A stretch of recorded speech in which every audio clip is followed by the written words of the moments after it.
अस्सलाम वालेकुम स्टूडेंट्स, कैसे हैं आप सब। उम्मीद करती हूँ आप सब खैरियत से होंगे। मैं हूँ आपकी उर्दू की टीचर और आज हम पढ़ेंगे नज़म जिसका नाम है मैं।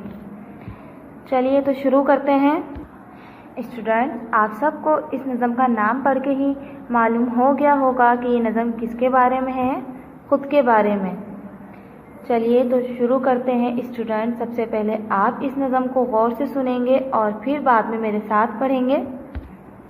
सुबह सवेरे उठता हूँ मैं बीमार नहीं होता हूँ, सुबह सवेरे उठता हूँ मैं बीमार नहीं होता हूँ, रात को जल्दी सोता हूँ दिन भर भागा फिरता हूँ, याद सबक कर लेता हूँ पढ़ने में दिल लगाता हूँ।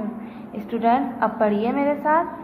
सुबह सवेरे उठता हूँ मैं बीमार नहीं होता हूँ, सुबह सवेरे उठता हूँ मैं बीमार नहीं होता हूँ, रात को जल्दी सोता हूँ दिन भर भागा फिरता हूँ, याद सबक कर लेता हूँ पढ़ने में दिल लगाता हूँ।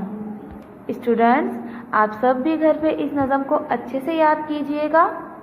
और यहाँ हमारी क्लास ख़त्म होती है। इंशाअल्लाह मैं फिर हाजिर होंगी एक नए सबक के साथ। तब तक के लिए अपना ख्याल रखिए और अल्लाह हाफ़िज़।